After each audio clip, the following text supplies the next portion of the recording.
Welcome, podcast listeners and viewers. This is the Fret Talk podcast. It is live. Unless you are listening on the podcast, then it's definitely not live. Please do not call in, as your votes will not be counted, as they say on the television. But you will still be charged. You absolutely will still be charged. We'll be raking in that sweet phone competition money.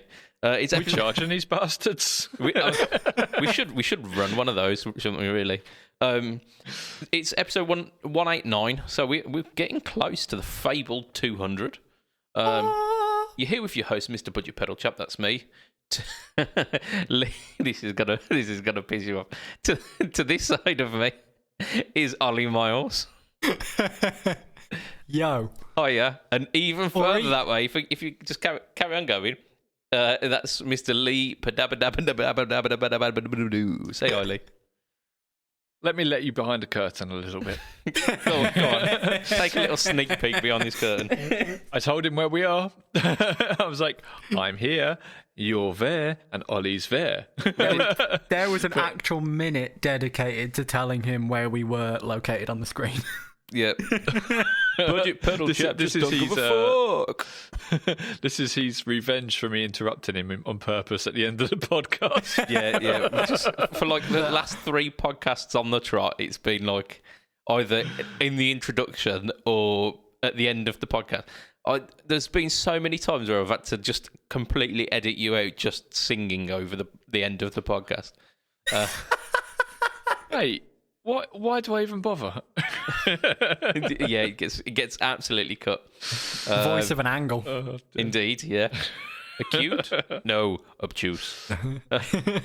So yes, we are. I mean, we're very much in a rambling mood already, but we are here. It is Fret Talk 189, and we are your hosts, as we have been for quite a while. A little bit later on, we're going to be doing the semi-finals of the pedal boards of Doom Fret Talk Pedal World Cup 2021. It is getting to the juicy parts of the competition, as where this is really going to get difficult now. Just to give you a heads up, I mean, we've got like the Big Muff, we've got the Tone Bender, the TS9, and the Fuzz Face that essentially need to be compacted down into a final. So that's to come a little bit later.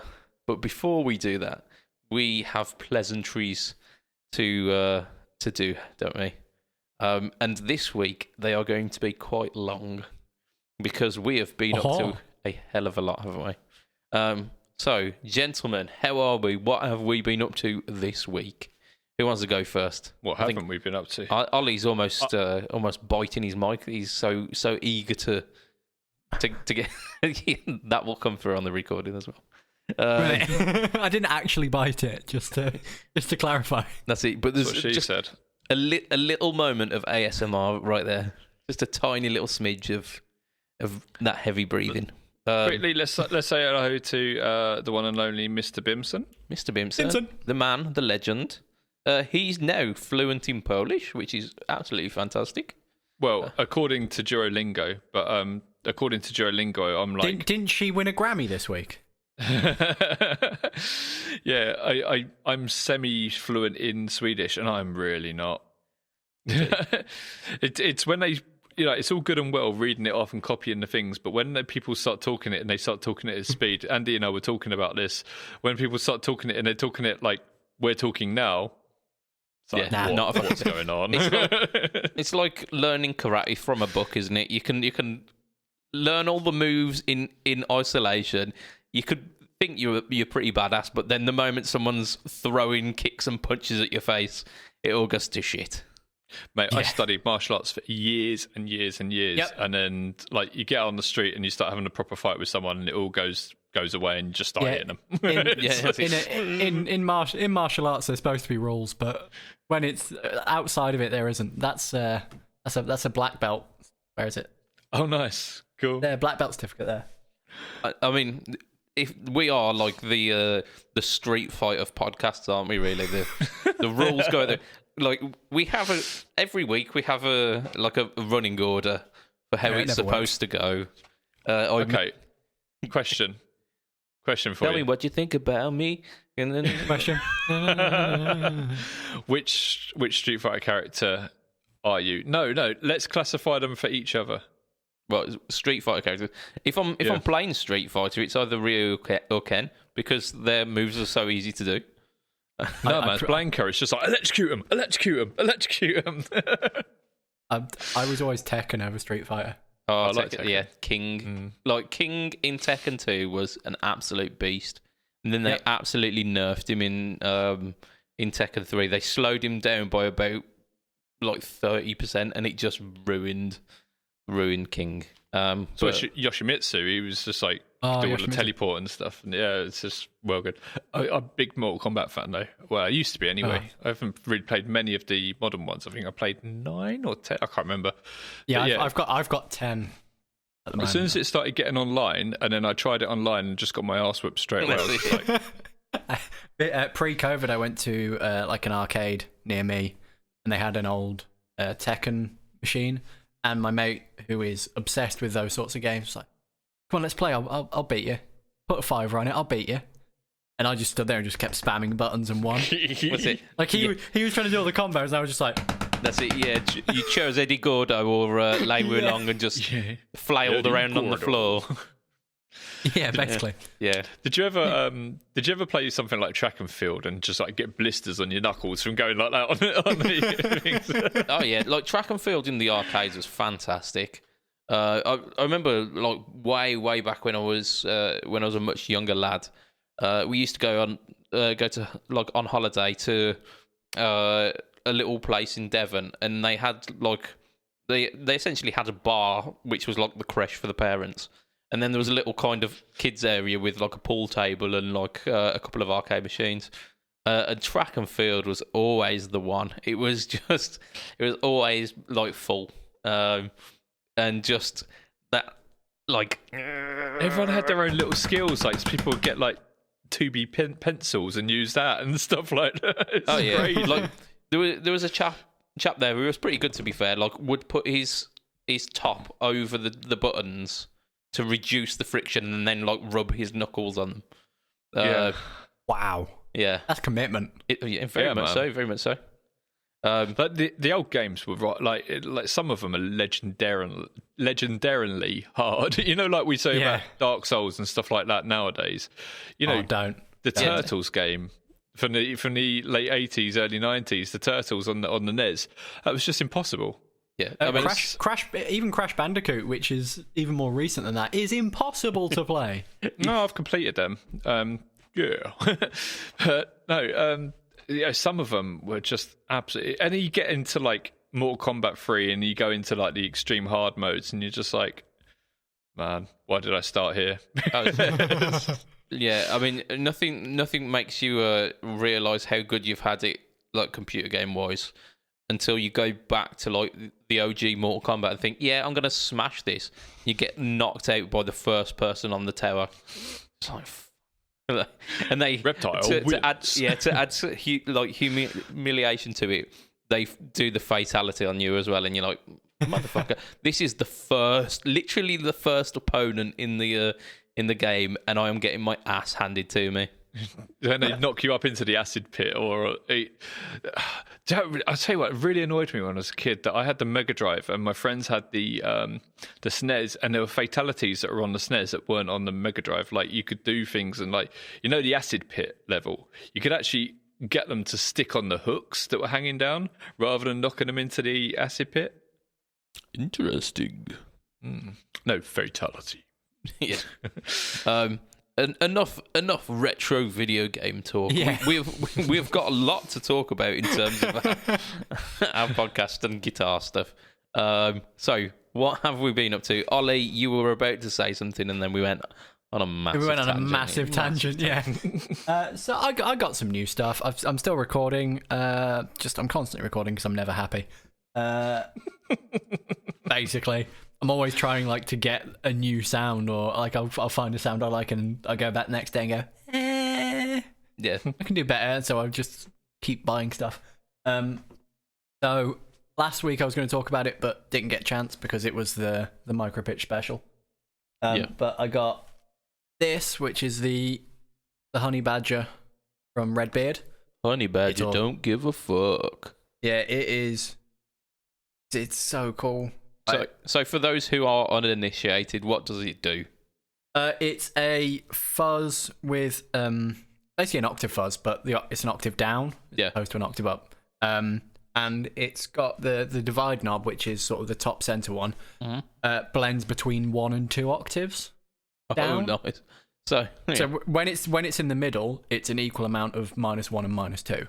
Yeah, and that it's ridiculous, and it's great because if you just play like a note and you have it set a certain way, you can hear, because it's analog, you can just hear the octave effect just panicking essentially. Yeah, glitching out. You can hear it going.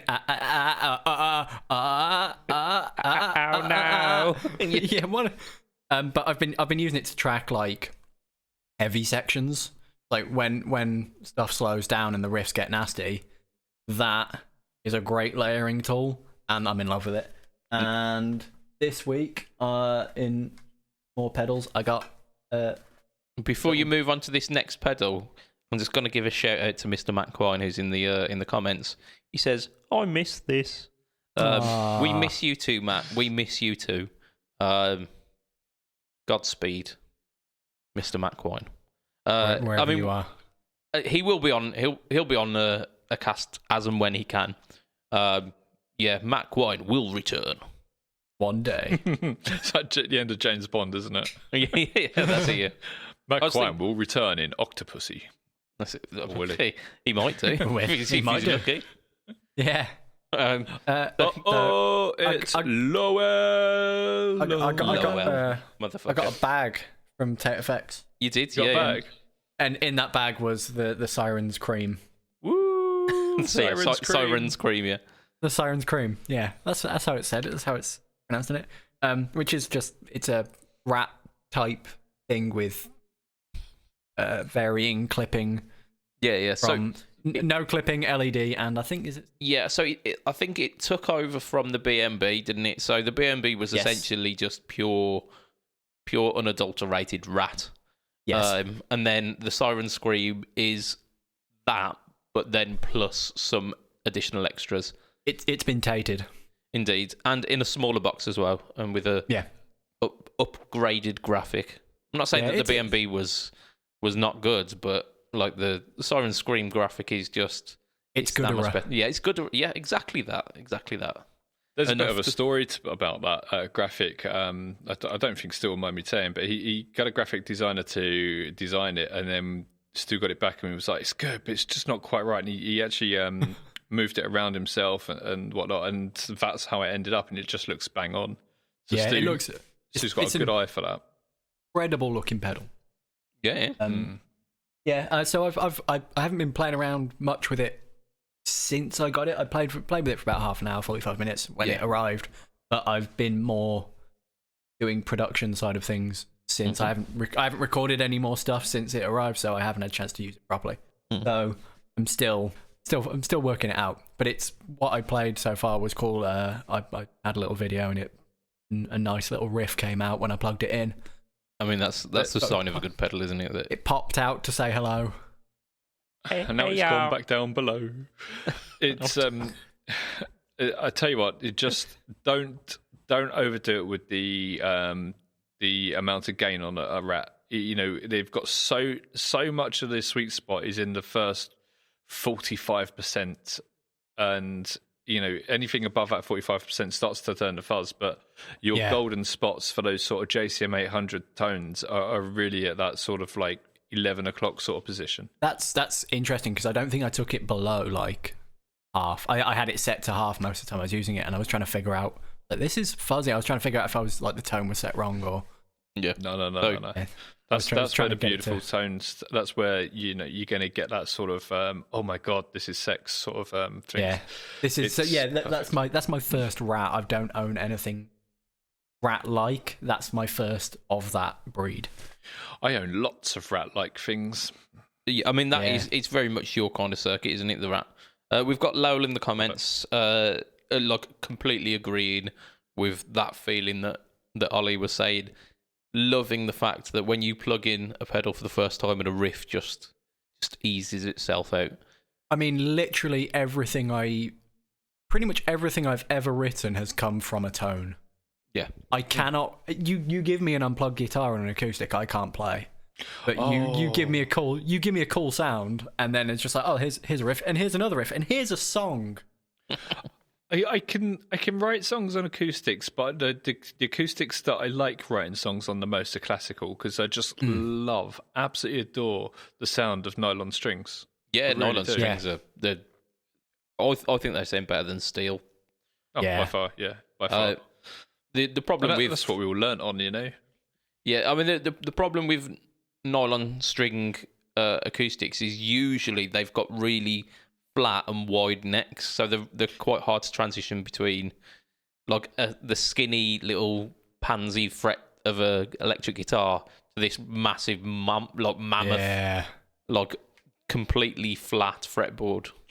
I'm quite lucky. My little classicals, the necks are more like kind of like a large Gibson neck, as opposed to oh my god, I can't even fit both my hands around that neck. Oh yeah. There was an Ibanez Exotic Wood series acoustic that I played in Guitar Birmingham that had like the neck of an electric. Basically, it had this really kind of slim and comfortable neck, but it was a nylon string. And I played it and absolutely loved the guitar, but didn't have the funds to back that up at the time. And ever since, I've not seen another one. That happens to me every time I go into a guitar shop. Last summer, do you remember when my wife went away and then got stuck in Sweden because they thought they had COVID?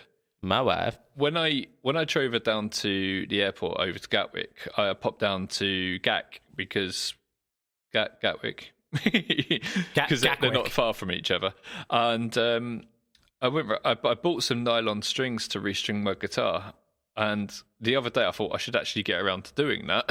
So I went to restring it, and I can't find the bloody strings anywhere. You didn't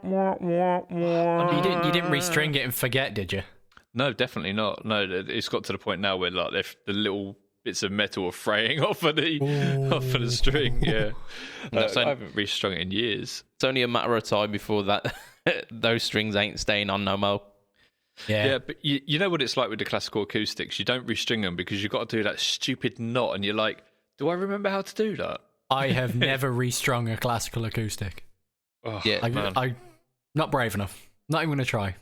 I've restrung a few classical guitars, and you just got to use science for it, and it's fine. Yeah. I wasn't much good at. I was good at setting things on fire in science, but not much else. Yeah, I mean, setting fire to the strings is not going to help you in that situation, unfortunately. If you want to make it spark, explode, or burst into flames, I'm your man. But that's it. If you want nothing else, if you want a penis drawn on it. Yeah, basically. But I mean, that applies to me and you, really, doesn't it? That's it. Lowell said he writes about 40% on acoustics and electric, and about 20% or 40% on acoustic, 40% on electric, and about 20% on piano. Really depends on what's in front of him. Bass is another good one for me. Like if I pick up a bass and just sit down, then I always end up with bass. I always end up with like Rival Sons. I don't know if like that sort of stuff. That's what just comes out. I've got something to tell you, right?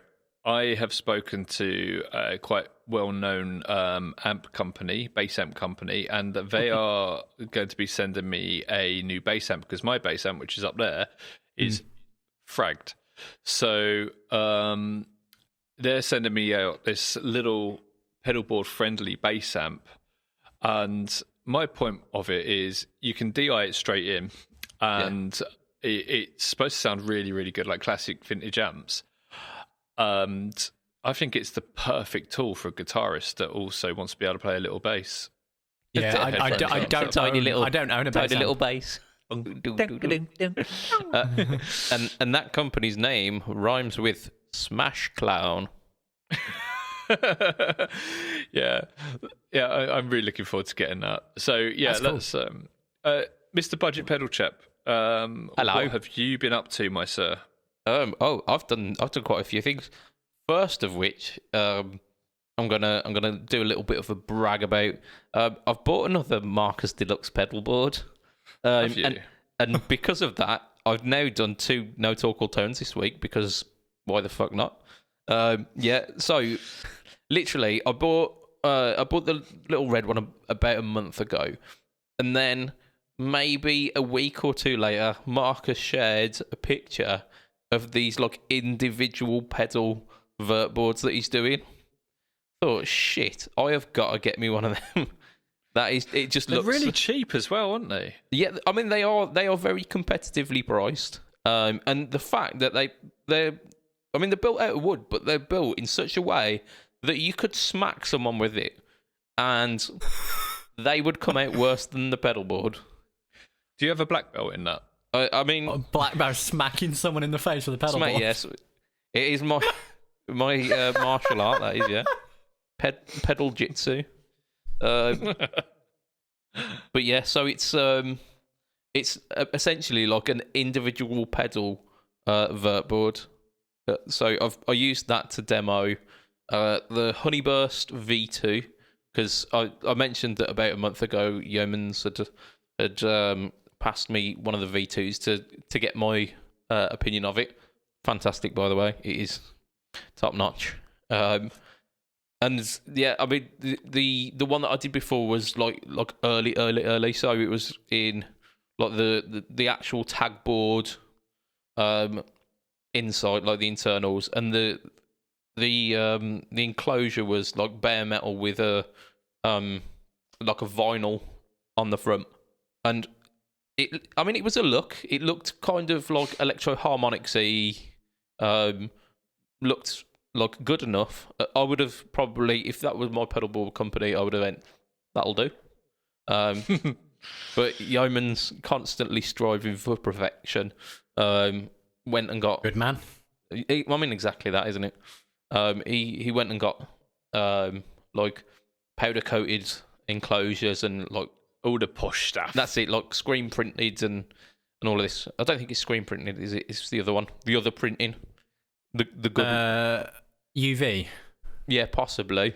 So it's essentially like what you'd get from like a massive company, and so the look has gone from good to great now. But the pedal again is just, it's fantastic. It's essentially like an amp's best friend.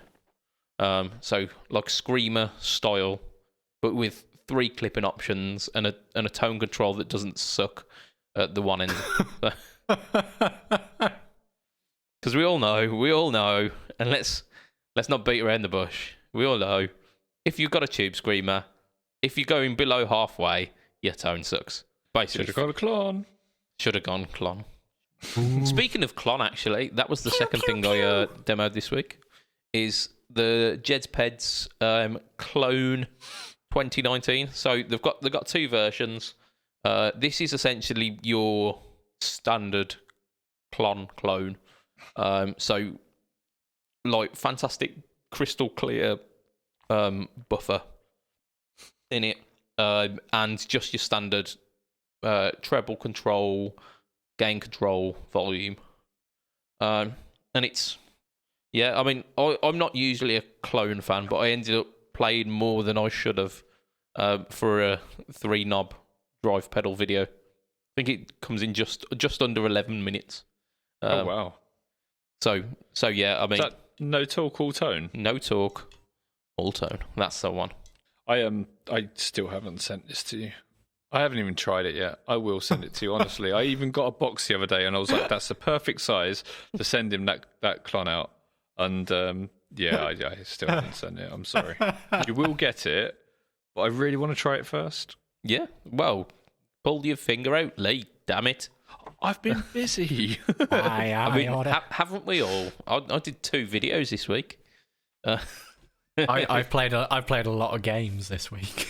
I've done the same video about 20 times, but we won't talk about that. Indeed. Yeah, that's Pedalgate there. So there we go. It doesn't suck. It suckles. I assume that's Lel chipping in on the Tube Screamer tone stack. Yeah. I mean, it does what it does. He'll have a video coming out soon about his pedal board that's been put together by one of our pedal board builders. Nice. So that's pretty cool. What else have you been up to, man? I actually plugged this thing in, which is, you can't see because it's not on screen. I got. Yeah, it's right here. Look. Just turn your head a bit and you'll see it. Look, I'm like my kids. I'm doing it. I'm talking to my wife on the phone, and they're like, "Mummy, look!" And they start holding things up to the phone, and she's like, "I can't see." So it's essentially like a double cut junior, and it's got I believe an Alnico 5 Fletch pickup in it. Yeah. I love it. Love a double cut junior. Yeah. I mean, Fletch let me borrow it because it's actually his. And because I've seen that, I think, yeah. Because I kept mentioning juniors on the podcast, and he went like, "You've got to try one. Here's one. Just give it a go." I went, "Okay, yeah, cool." And yeah, it makes you have to play well. Because there's nowhere to hide. I can't hide behind that net pickup tone anymore. I love a good junior. I really want an SG junior. I really, really do. I think they're just lovely. Like that burgundy sparkle finish. I mean, the burgundy sparkle, they're specials. They are, aren't they? Because they've got the 2 pickups. Are they specials, not juniors? Sorry. I've coveted those for a while. I mean, I've got that. The Quincy SG special, which I was gonna buy. Isn't he a doctor? Yeah, Doctor Quincy Jones. Yeah, that sounds right. I think so. He's the doctor, detective, doctor, bloke person. That's it. Wasn't he played by? Was that the one that was played by Dick Van Dyke, or was that someone else? It's Van Dyke. Dick. So, what? I mean, whoever it was, terrible British accent. What did I watch something the other day and the accent was horrific in it. Good afternoon, Mary Bobbins. What? I listen to a lot of audiobooks, and you usually get 1, maybe 2 people doing all the voices, and usually they're very good. But then they come across something like they try to do a Scottish accent or an English accent or something, and you're just like, yeah, you should have left it there. I was reading a kid's book to my lad before we went to sleep tonight, and the book did me dirty because I was doing the voices, as you do, and then it was like I was doing them in like gruff Cockney voices, but there was a line and it was like Christmas will be saved, said Nanny Plum. Whoops. Nanny Plum's very butch. So Nanny Plum had a cold. I had a bit of a funny moment earlier. So I was talking to, we have a lovely lady called Marta who works at Timepedia. She's only worked for us for a few months, and I had to, we were talking about a pedal earlier, and we were having a bit of a meeting, and I was, how you getting on, this, that, and the other. And I noticed her accent sounded like one of the other guys. And I said to her, "Are you and Danny from the same region in Germany? Because she's got similar accents." And she went, "Lee, I'm Italian." So nearish. I felt like a right. And that's it. What you been up to, Lee? What you been up to? You've been up to quite a bit, haven't you? Yeah. Talk to me about Helix Native. I want you to talk dirty to me. Because I'm doing some bits and pieces for work that requires me to kind of emulate a pedal and just like work out some cool things that will work with it. I was using my GT1000, but my GT1000 needs to go on my bloody board. Not here, it's over there. You can see it where my thumb is. And here is not there. and I want it there. So I wanted some sort of software, and unfortunately, Boss don't make GT4 native. GT native, yeah. But the lovely people over at Line 6 do. So I spoke to them, and they have a free trial which you can use to test it out. And I did test it out, and it was bloody awesome. So now I've got it. It's not cheap, but it's amazing because how much is a Helix? Like 1,200 quid. Yeah. I mean, I sold my Helix for like 900 quid. And that would now gone to like the third owner. So I think it's 399.99. So it's worth mentioning as well that if you do own something Helix related, like a Stomp or an FX or one of the big ones, I believe you get a discount on native as well. Yeah, you get it for like 99 quid, I think. Yeah. I think that's from the Stomp. I think you get it for like 100 quid, and if you've got anything bigger, you get it less. Really? Can you copy over your presets? Yeah. So can you use the same presets on that to... Oh, nice. You have to send me some of your presets then. Yeah. I can send presets to you, but you won't be able to send presets to me. Okay. Stomp translates to native, but native won't transfer to Stomp. No, Okay, is that the case? Yeah, because of the DSP stuff. So I've only got it like maybe about 12 o'clock today, 1 o'clock today, something like that.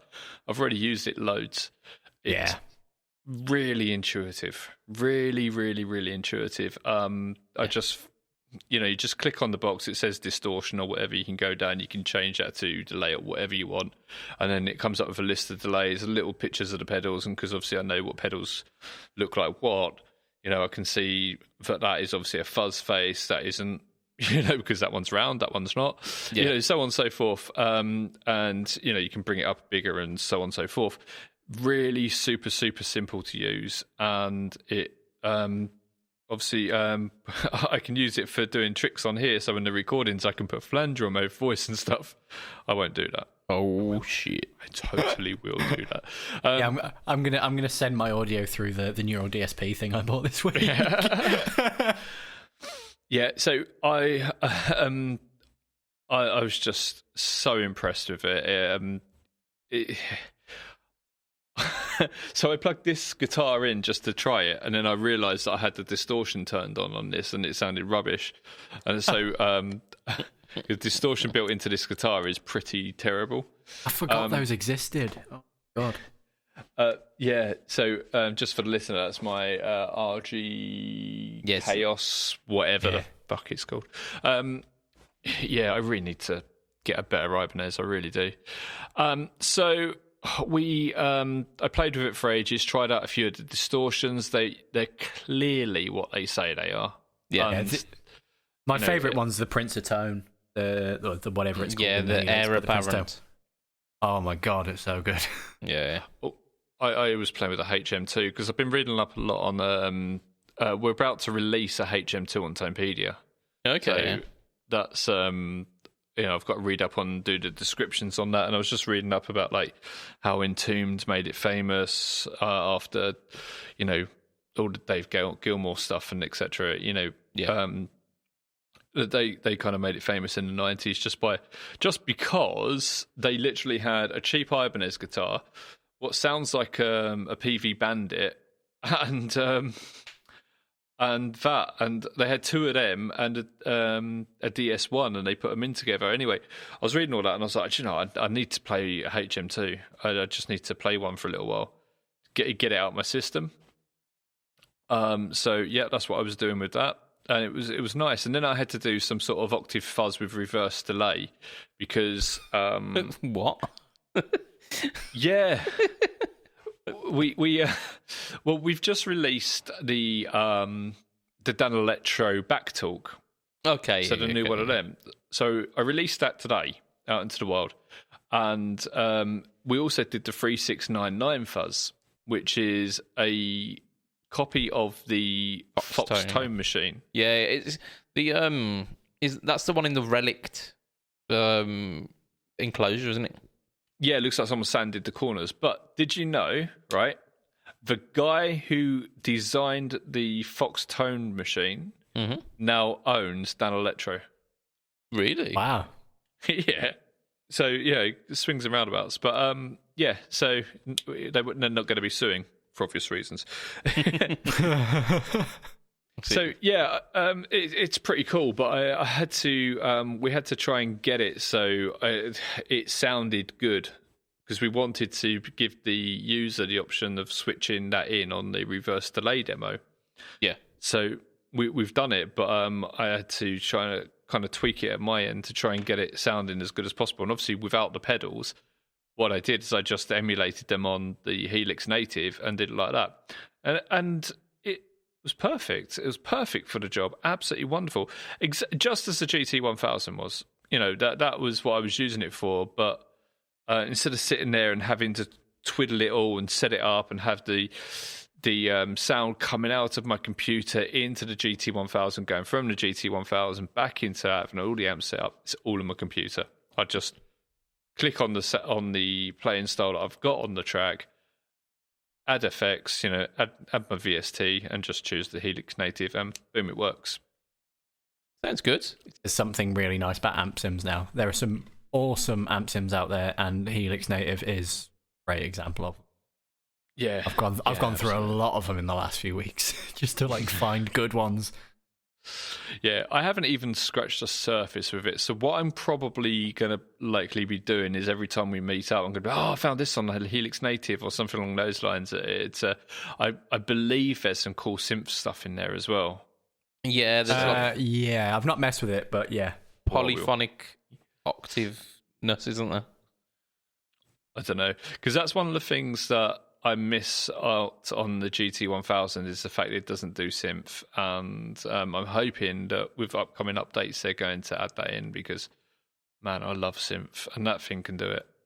Indeed. I've just clocked the time. I reckon it's about time we move on to something that I may have teased a little bit earlier on, which is and then I've got two other things that I really want. Oh shit! Yeah. You've got quite a bit, haven't you? But I tell you what, we'll do the Pedal World Cup because it is kind of approaching that time, isn't it? Really. Yeah. And then what we're going to discuss, just because we put it in the teasers, as it were, Justice League. No, we're going to talk about the micro pitch, which we were playing with a little bit earlier, and I was showing it off to Ollie because it was fantastic. It sounds so cool. And the Ratsbane, which is, I'll tell you more in a minute. But let's bring up this. Let's have a look at this.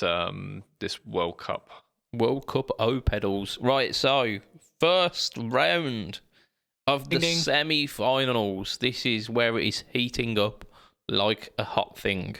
So we've got the Electro Harmonix Big Muff of your choice, and the Solar Tone Bender of your choice. So the Big Muff versus the Tone Bender. That's an easy one for me. Go on then, Ollie. Tone Bender. Okay. I really don't get along with the Big Muff sound. Never got on with it. You matron. Yeah, it's just, it's not something. I get why people like it. It's got a sound, but it doesn't do anything for me.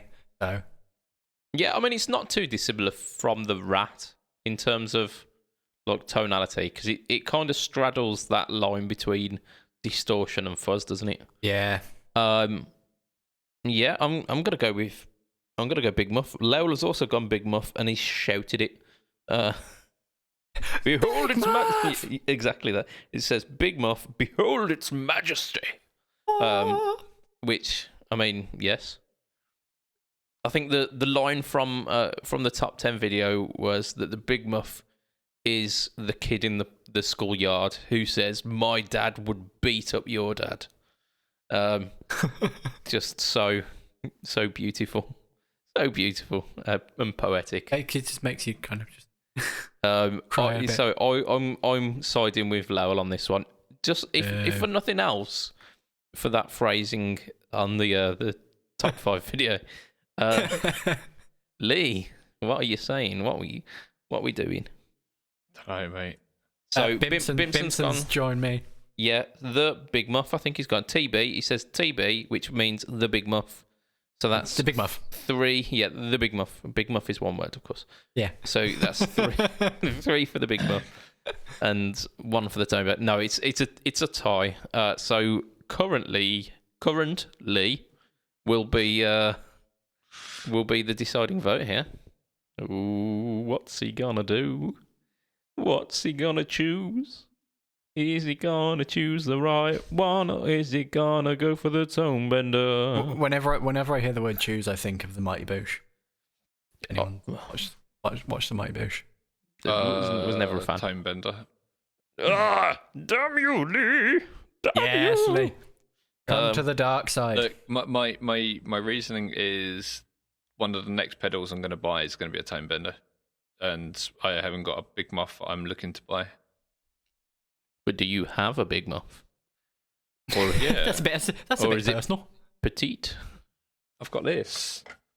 Don't show it on camera. Ah, Oh, you've got all of the Big Muffs.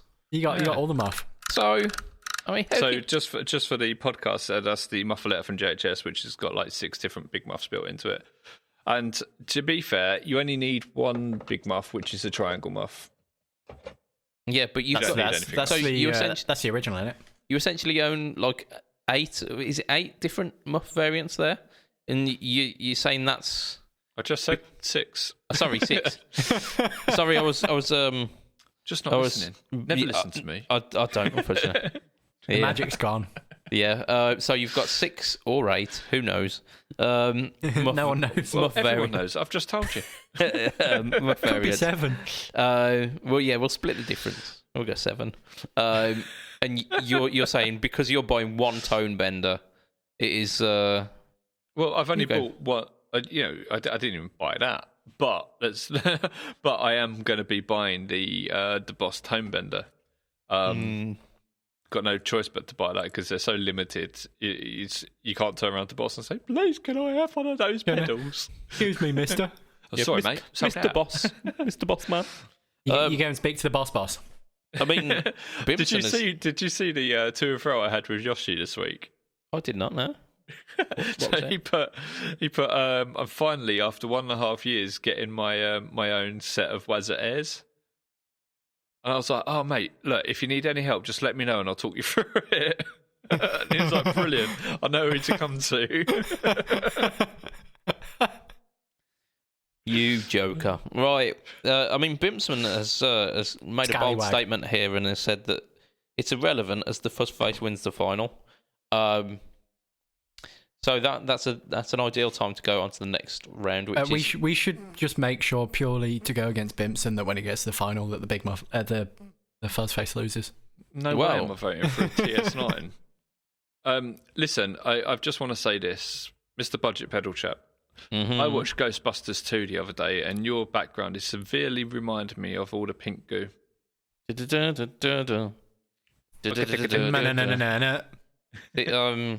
I Want a New Drug by Huey Lewis or something. That was the tune, wasn't it? Wasn't Huey Lewis in the news? The guys who actually did. Oh, I can't remember. Honestly, they were commissioned to do the Ghostbusters theme, and turned it down because they were doing a theme for another slightly well-known movie at the time.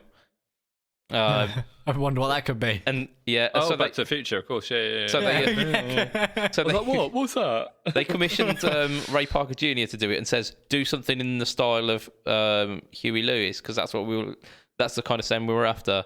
And he basically just ripped off a Huey Lewis tune. Do you remember that lawsuit that was going on recently? It's like, oh, this Stairway to Heaven was ripped off from this song, and like you listen to the two songs, and it's like, they're not really, are they? Oh, don't get me started on that stuff. Oh man, I mean, Hate that copyright stuff. law is Ridiculous. yeah. I mean, the people who are in charge of the Marvin Gaye estate are quite known for their overzealous copyright claims, don't they? We actually analysed one of those copyright claims when I was at uni, and it was ridiculous. It was when went up against Robin Thicke's Third Lines. Yeah, because it was Pharrell, wasn't it, who wrote the music to it. So they took him to court saying that it's similar. Yeah, a drum beat. And there's literally the only similarity is that they both have cowbell. Yeah. That's it. There's no similarity in the rhythm of the cowbell, but there's just cowbell in both of them. And I'm pretty sure he still won. Yeah, and it's not even Marvin Gaye doing it. It's the estate. But anyway, we digress. Yeah, we have got a very know about this. But the only one I know very angry. The only one I know of about that is, and I fully supported it just because of who it was.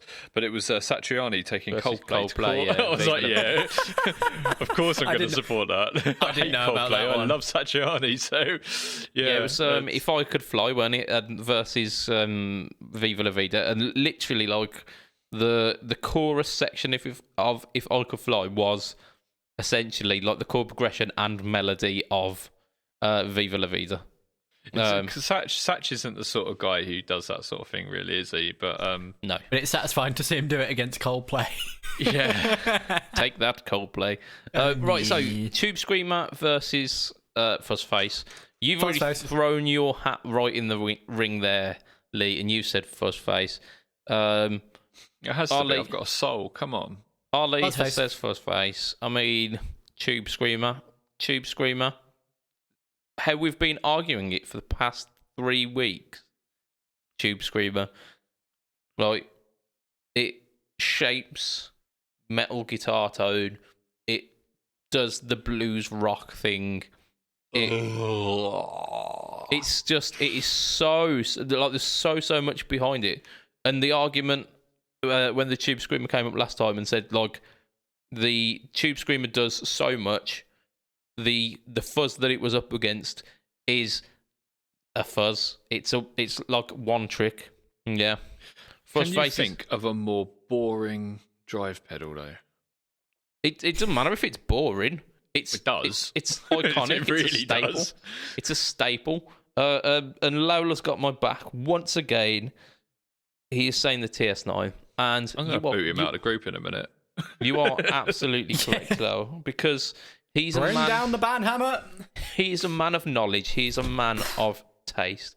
He knows that the Fuzzface is a great pedal, but it is no TS9. But let me just hear me out. Fuzzface. Look, who would you rather sound like, Stevie Ray Vaughan or Tony Iommi? Iommi every day of the week. Exactly. Stevie Ray. I mean, why am I choosing? I mean, I could get a Tony Iommi sound from a push amp with a Tube Screamer in front of it because it does that metal thing. I could get it's not Stevie Ray but that's not out of the Tube Screamer. That's not even close to the tone. No, not even close. Do you know what, though, right? It's just crossed my mind that how Tony Iommi was like on the scene decades before Stevie Ray Vaughan, but Stevie Ray Vaughan is still more boomer than Iommi. Yeah. How weird is that? That's because Iommi started a genre and Stevie Ray dragged another genre out the grave. Yes! Nathan coming in, swooping in. It's now a draw because Bimpson says Fuzzface, and then Nathan Tipton comes in and absolutely smashes it out the park with TS9. Right. Okay. Look. Let's see how we get on with this. But because it's a draw, and if it's a draw, it means it comes down to your decision. I don't like that. Yeah. Or should it come down to my decision this time because it came down to your? Matt. Say Fuzzface. TS9 versus Fuzzface. Which one? Yeah, Matt, just say Fuzzface. Don't even question it. Just say Fuzzface. Yeah, definitely. Matt is going to make the right choice, and he's going to say TS9 because no, he's not. He ain't no loser fool. I love the way you see him in Australia, and he's like, "Morning." Yeah, that is the chipper attitude of a man who appreciates a Fuzzface. Oh, good man. Yes. Oh, I nearly fell off my chair. Fuzzface.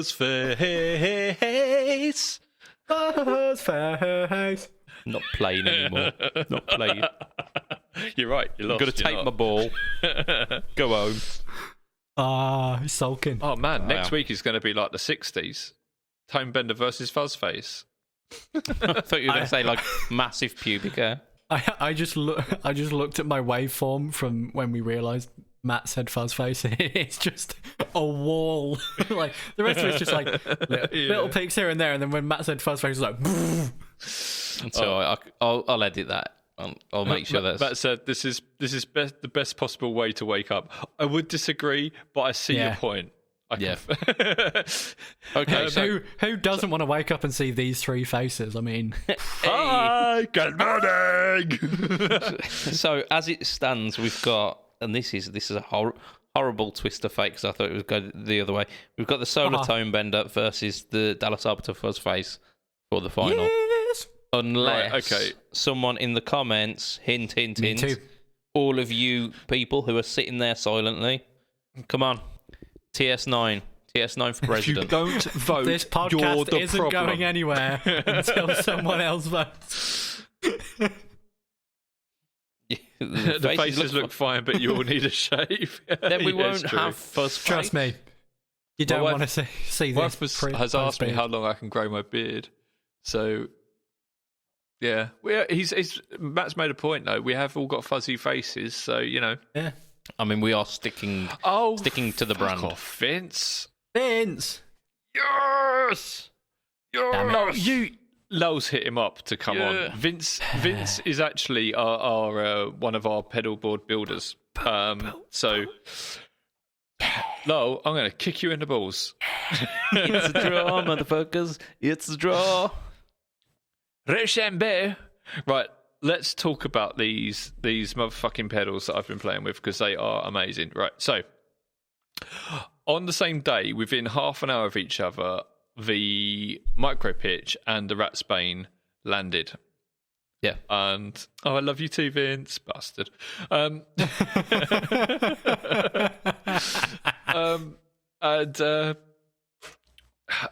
So I got them in, and the idea was, that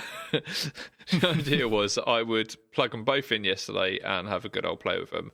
I plugged the Ratsbane in and didn't play with anything else. Wow. I just spent quite some time with my 87 Rat and that together, and I just got them sounding identical, more or less identical. It's tiny bit of difference. You could tell that the Ratsbane was a newer, fresher, more clearer pedal. More refined. Yeah, if you like. But the only differences were good differences. It got so close that I actually made a shitty phone recording and uploaded it to my computer, edited it, put a little message saying thank you for making this, and sent it over to Brian Wampler because it's so fucking good. And he was like, "Oh, I'm so glad you like it, Lee. It's just so amazing." Yeah, I did a really crappy play version of the solo from Time on it as well because Richard, who was going to join us today, is a big Pink Floyd fan, so I'd sent it to him as well. But unfortunately, he's been to the dentist today and wasn't feeling quite up to it. Bless him. So hopefully, we'll have him on in the next couple of weeks. But yeah, I'm so blown away by it because it does the classic Rat tones. But what happens is as you motherfuckers. I'm going to boot everyone. As Boycott Chevtone. Boycott Chevtone. Chavtones suck. Chavtone pedals.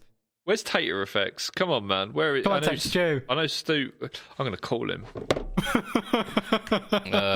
Sorry. I'll tell you what, it doesn't matter. Right, so yeah, the Ratsbane was awesome. It's got this thing. You know what I was saying? If you put a rat over about 40%,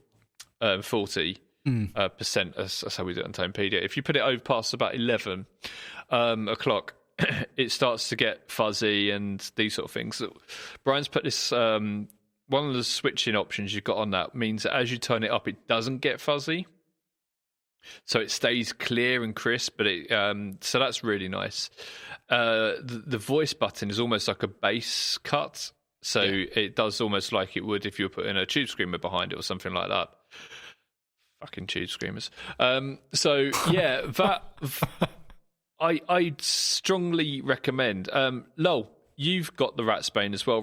Lowell did a demo of it for Pedalboard to do, and he was saying the similar sort of things to me. It's just how bloody good it is. It's like a rat, and it feels like a turbo rat, and all these different things all built into it. So yeah, it's sweet as. I really, really like it.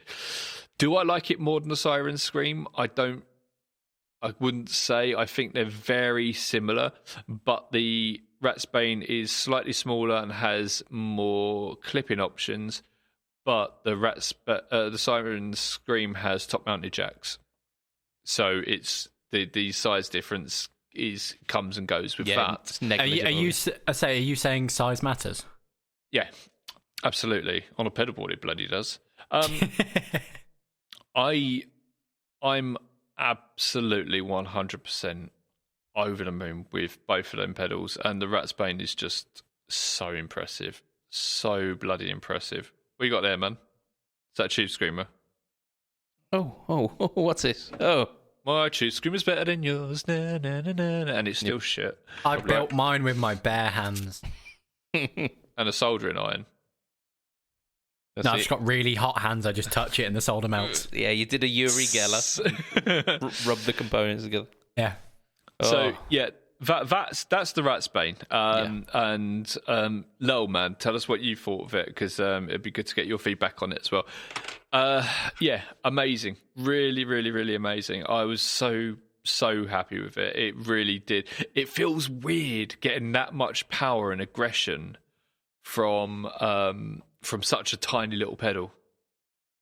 Yeah, it really does. The Eventide micro pitch, man, it does more things than I even thought. So before going live, I had a play with it, and Ollie was with me, and we were just like playing around with this pedal. Lee was playing with himself, and I watched. Hence why I said pedal like pedal. All I managed to do, I had a little twiddle with it, but I went through the presets. I even phoned my mate Justin to say, dude, you're going to love this because it was so good. The presets were, the first one was like a chorus, which it was like, okay, that's a really nice sounding chorus. And it was right what Joe said was, it sounds like a chorus, but without the movement. So, you're getting that high depth, low rate sort of sound. Like almost like a doubling type thing where it turns any sound, especially if you're playing like imagine like a detune riff, it would just fall. Yeah, add some distortion before it, and you've got Alice in Chains basically. That's it. Yeah, really lovely. I love Alice in Chains. Oh man, so much. So yeah, that was the first preset. Then I went on to the second one, and the second one was like, what's it doing? Is it doing anything? And then I turned it off, and I was like, oh my God, where's all the tone gone? And what it was kind of like this, like you say, this sort of like thickener where it was ever so slightly doing something, but it just added so much to it. Oh, look, Yeoman's just voted for Tonebender as well. Good man. That was inevitable. I know. He's got some taste then. Yeah. But right, okay. So that was the second one. So it was like this thickener. It just kind of like made it sound nice. It gave you a lot of body. Then it went on to the next one, and it sounded like a bloody flanger. Phaser. Yeah. It sounded like a flanger, and I didn't realise that this was going to do that sort of flanging effect. Obviously, because it's doing the chorus sort of effect. I should have foreseen it, but it was it's one of the strangest flanges I've ever heard. But it was one of the best flanges I've ever heard. It was just so good, so good. Yeah, I imagine it's quite a detailed flanging sound rather than a more artificial one because of the way that it's doing it. Yeah, Yeah, I suppose you can say that. It still had. Do you know how like sometimes a flanger can sound like you've just dropped some metal down the stairs? Yes. Yeah, that's the, And it goes the like feedback. Yeah. Yeah, and it's like little like almost bit crushery artifacts in it. Yeah. So yeah, I really loved that. And then there was like a doubling a dual delay, but the delay trails kind of went more out of tune as they went off, and it was Oh, I love that. That was an awesome preset when you showed me that. yeah. That was what that sounded nice over was some like really dark chords, you know, like minor ninths with an added seventh and stuff like that in. It just sounded really nice over that, and I think there is a world of pedals. A world of tones in that pedal, and I don't think anyone will ever find every single one. I'm going to be looking at the plugin because it sounds like something I'd use in production a lot, and then I can get the full stereo scope of it as well if I. Yeah, for sure. It was the original effect was used as a studio sweetener, weren't it? So like using it for that would be like coming full circle, but then being able to use that live as well to recreate those tones, just absolutely bang on. If I fall in love with it, I'll buy the pedal as well. Well, that's what I thought when I was playing with it. I was kind of like, these are the sort of tones that you hear on albums. They've obviously dialed in these presets to emulate things that we've heard before, because every single thing I recognise. Like the other one I forgot because it's got 5 presets was a reverb with a very quiet delay after it, almost like slapback. Do you remember you said it was like slapback? Yeah, it was like a slapback or like playing in a small venue type. Yeah, that sound that every small venue has. It sounded like the instant like return of your tone. Yeah, you get essentially slapped back in the face, don't you? Yeah, it bounces off the bar 20 feet away and comes back at you. Yeah. You know, like when all the walls are painted black and they've got so much beer down them that they're slightly sticky. Not slightly, actually, they are sticky. And you're kind of worried that your tone's going to not come back to you because of that. It's like analog tone stuff, that is, isn't it, I suppose? I love it. So yeah, I'm when I first saw this pedal, before I started talking to Joe about it and these sort of things, and you know, we'd done the deal to get them over and that, it was kind of like, this is probably going to be one of the ones I get, play for a little bit and then sell it. I'm not selling this, man. This is going to be you know, when I move and I get the like eventually when we get a new studio and these sort of things, that's going to be in front. Yeah, that's going to be on the desk, and that's going to be a tone that I'm using, because I'm not going to get them tones in the Helix Native. I don't think, or I wouldn't know where to look. I don't know if you can. I wouldn't even know where to start on that, especially if you were using like the delay thing. Yeah, I might go to Marcus Deluxe and just get like one of these stand-up racks that will go in front of me, and I can have pedals that I want to use. So I can have my like 2 notes, cab M, and stuff like that all in front of me. So yeah, that'd be nice. Out of interest, where are you putting the Eventide in the chain? I don't know yet. I've literally unplugged my rat and put it in so I could run. I did it the wrong way around though. I had it running into the rat spane. So when I was running it and trying out the flanger sound, it was like flanger running into a rat.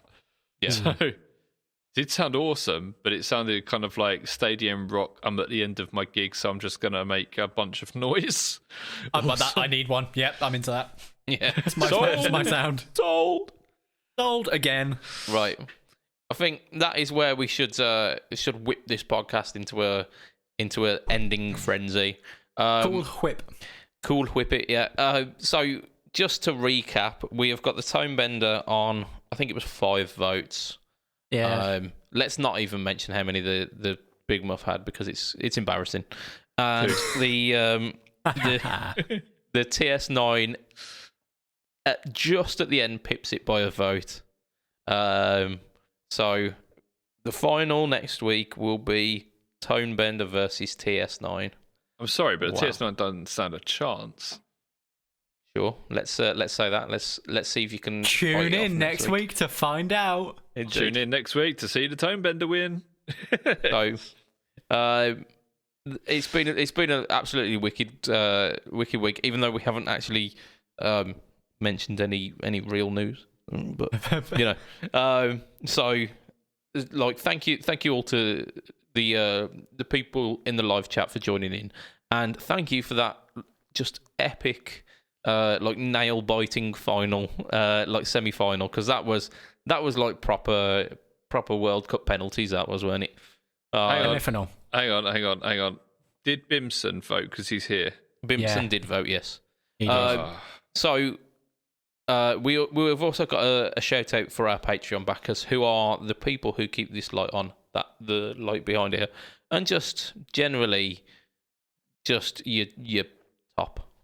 So for as little as $2 a month, you can be one of these people. Only $2. I mean, what is that? It's like a cup of coffee, a sandwich, yeah. A coffee, only up north, mate. Coffee sandwich. Yeah. Don't know. Hipsters. Couple of chocolate bars, maybe. There you go. Yeah. So coffee water. Which would you rather? Sweet, delicious treats or ear candy? I mean, wait. Shut up. Damn it.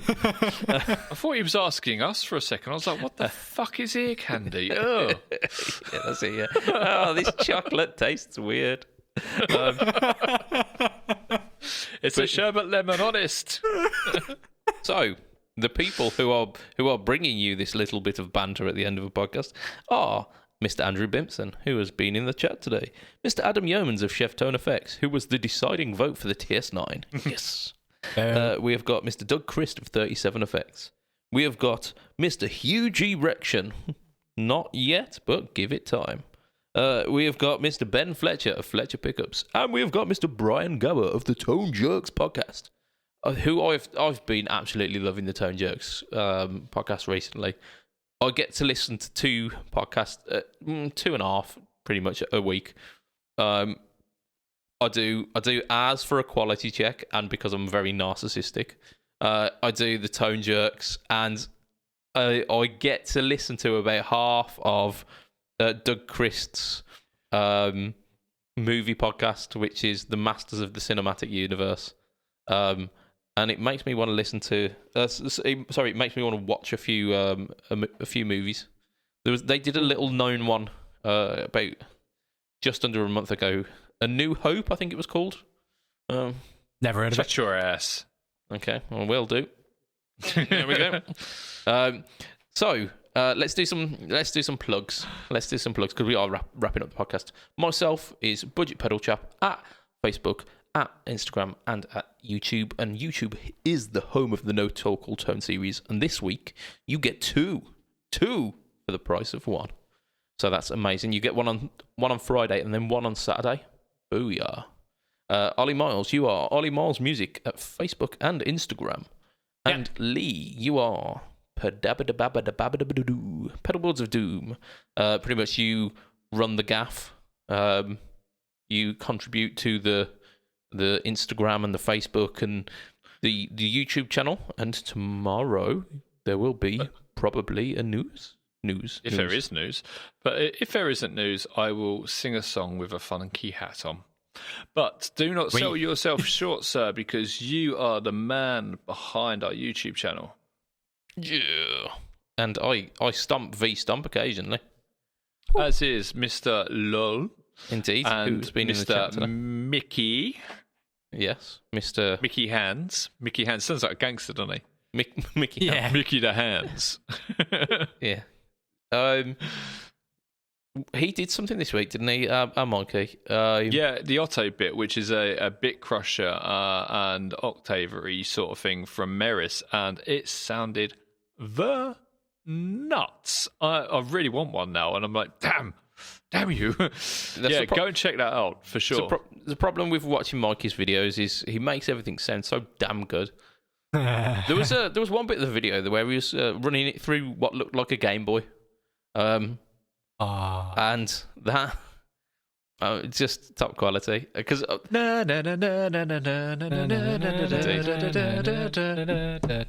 on that note, it is time to wrap up the podcast. So, from myself, Mr. Budget Pedal Chap, from Ollie Miles of Ollie Miles Music, from Lee, it will be a tatty bye and good night for this week.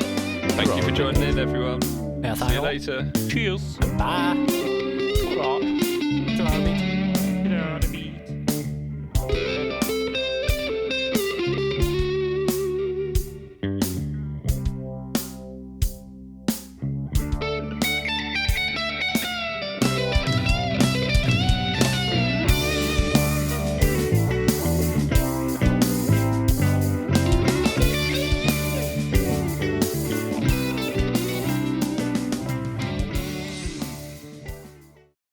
I want to give a huge thanks to my neighbour for allowing me to borrow her large sheet of plastic covering. Tarpaulin.